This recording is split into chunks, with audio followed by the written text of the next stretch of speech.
ನರೇಂದ್ರ ಮೋದಿಯವರ ಅಚ್ಚೇಯದಿಂದಲೇ ಏನೆಲ್ಲ ಆಗಬೇಕು ಎಲ್ಲವೂ ಕೂಡ ಆಗ್ತಾ ಇದೆ. ಆದರೂ ಮೋದಿಯ ಸದ್ಭಕ್ತರು ಇನ್ನೂ ಅರ್ಥ ಮಾಡ್ಕೋತಾ ಇಲ್ಲ. ಈಗ ಬಂಗಾರ ಖರೀದಿ ಮಾಡಬೇಡ ಅಂತ ಹೇಳಿದರು, ಏನೇನೆಲ್ಲ ಮಾಡ್ತಾರೆ. ಕೊರೋನಾ ಬಂದಾಗ ಟಮಟಿ ಹೊಡ್ಯಾಕೆ ಹಚ್ಚಿದ್ರು. ಈಗೇನು ಮಾಡ್ಬೇಕಂತೆ? ಸೈಕಲ್ ಮ್ಯಾಗ ಹೋಗಿ ಗಾಡಿ ಬಿಡಿ. ಅರ್ಥವ್ಯವಸ್ಥೆ ಮನಮೋಹನ್ ಸಿಂಗ್ ಇದ್ದವಾಗ ಹೆಂಗಿತ್ತು, UPA ಸರ್ಕಾರ ಇದ್ದಾಗ ಏನೆಲ್ಲ ಇವರು ನಾವೇನು ಮಾಡಬೇಡಿ, ನೀವೇ ಮಾಧ್ಯಮದವರು ಹಿಂದೆ ಇವರು ಏನು ಮಾತಾಡಿದಾರ, dollar rate, petrol rate, diesel rate ಬಗ್ಗೆ ಇವರೇ ಮಾತಾಡಿದ್ದಾರೆ.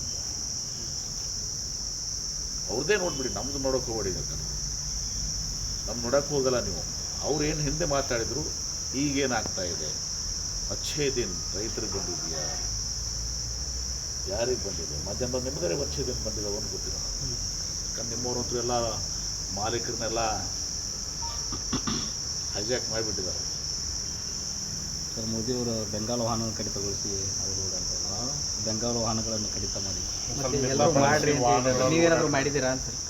ಬೆಂಗಾಲ್ ವಾಹನ ಮೋದಿಯವರು ಹೇಳಿದಂಗೆ ಬಿಡಿ, ಅದು ಒಂದು ಬೆಂಗಾಲ್ ವಾಹನ ಬಿಟ್ಕೊಂಡು ಹೋಗಿ ಒಂದೇ ಪೈಲಟ್ ಹೋಗಿದ್ದು ಆ ಮಾತು ಬೇರೆ.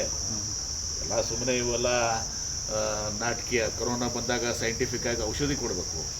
ತಮಟೆ ಹೊಡೆದ್ರೆ ಕರೋನಾ ಹೋಗ್ತದ? ಸೈನ್ಸ್ ವಿಜ್ಞಾನ ಇದು. ಅಂಧ ಭಕ್ತರು ಭಾರತ ದೇಶ ಇವತ್ತು ಸಂಪೂರ್ಣವಾಗಿ ಇವರ ಧೋರಣೆಗಳಿಂದ, ವಿದೇಶಾಂಗ ನೀತಿಯಿಂದ, ಇವತ್ತು ಅಟಲ್ ಬಿಹಾರಿ ವಾಜಪೇಯಿ ಅವರಿದ್ದಾಗೂ ಕೂಡ ನಮ್ಮ ವಿದೇಶ ನೀತಿಯನ್ನು ಮುಂದುವರ್ಸ್ಕೊಂಡು ಹೋಗಿತ್ತು. ಅದು ಪ್ಯಾಲೆಸ್ತೈನ್ ವಿಷಯದಾಗಿರ್ಬೋದು, ಇರಾನ್ ವಿಷಯದಾಗಿರ್ಬೋದು, ಮತ್ತೊಂದೇ ಇರ್ಬೋದು. ಇವರು ಬಂದು Israel my god country, father nation, India mother nation, ಏನೇನೆಲ್ಲ ಇವರೆಲ್ಲ ಈಗ ಎಲ್ಲರಿಗೂ ಮುನ್ನೆಟ್ಟು ತೋರಕ್ಕೆ ಮಾಡೋಂತಾರೆ ಸರ್. ಆದರೆ ಇಷ್ಟೇ ಅಲ್ಲ, ಇದೆಲ್ಲವೂ ಕೂಡ ನಮ್ಗೆ ಗೊತ್ತಿಲ್ಲ. ಈಗ ಇದು ಚಕ್ರ ವಾಪಸ್ ಆಗ್ತಾ ಇದೆ, ಫುಲ್ ಸೈಕಲ್. ಮೋದಿಯವರು ಇವತ್ತು ದಿವಸ ಹಿಂದೆ ಏನು ಮಾತಾಡಿದ್ರು ಎಲ್ಲರನ್ನ ಇವತ್ತು ದಿವಸ ಮರಳ ಮಾಡಿದ್ರು ಈ ದೇಶದ ಜನತೆಯನ್ನು.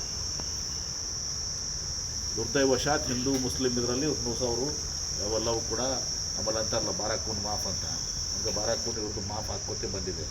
ಆದರೆ ನಾವು ಅರ್ಥ ಮಾಡ್ಕೋಬೇಕು, ದೇಶ ಅಧೋಗತಿಗಿಳಿದಿದೆ. ದೇಶವನ್ನು ಸಂಪೂರ್ಣವಾಗಿ ಇವರು ನಾಶ ಮಾಡಿದ್ದಾರೆ.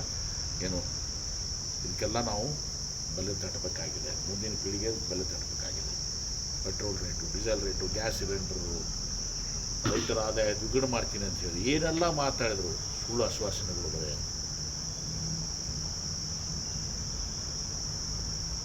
ಭ್ರಷ್ಟಾಚಾರ ಬಗ್ಗೆ ಮಾತಾಡ್ತಾಯಿದ್ರು. ಅವರು ಯಾರು ನಿಮ್ಮ ಆಸಾಂ ಮುಖ್ಯಮಂತ್ರಿ ಬಗ್ಗೆ ಏನು ಮಾತಾಡಿದರು, ಇವರೇ ಅವ್ರು ಮಾತಾಡಿದ ತಕ್ಕ ಕ್ಲಿಪ್ಪಿಂಗ್ಸ್ ಕಡೆಲ್ಲ ಸೋಷಿಯಲ್ ಮೀಡಿಯಾದಾಗ. ಈಗ ಅವ್ರು ಒಮ್ಮೆ ಇದು ಆದರು. ಅಜಿತ್ ಪವಾರ್ ಬಗ್ಗೆ ಏನು ಮಾತಾಡಿದರು, ಮುಂದೇನಾಯಿತು. ಆಮೇಲೆ ಬಿಹಾರ ಮುಖ್ಯಮಂತ್ರಿಗಳು ಎಲ್ಲ ಕ್ರಿಮಿನಲ್ಸು. ಇವರೆಲ್ಲರೂ ಒಮ್ಮೆ BJPಗೆ ಹೋದ ಕೂಡಲೇ ಅವರು ಲಾಂಡ್ರಿ ಮಷಿನ್, ವಾಷಿಂಗ್ ಮಷಿನ್ನಲ್ಲಿ ಸ್ವಚ್ಛ ಆಗಿಬಿಡ್ತಾರೆ. ಅವರೆಲ್ಲ ಶುಭ್ರವಾಗಿ ಬಿಡ್ತಾರೆ. ಬಂಗಾರ ಒಂದು ವರ್ಷ ತನಕ ಅಷ್ಟೇ ಖರೀದಿ ಮಾಡಿಬಿಟ್ರೆ ಸುಧಾರಣೆ ಆಗುತ್ತಲ್ಲ ಅಂತ ಹೇಳ್ತಾರೆ. ನಿಮಗೂ ಗೊತ್ತಿದೆಯಪ್ಪ, ನೀವು ಎಲ್ಲ ಮಾಧ್ಯಮದವ್ರು ನಿಮಗೂ ಗೊತ್ತಿದೆ, ಎಲ್ಲ ಅನುಭವಿಸ್ತಾ ಇದ್ದೀರಿ.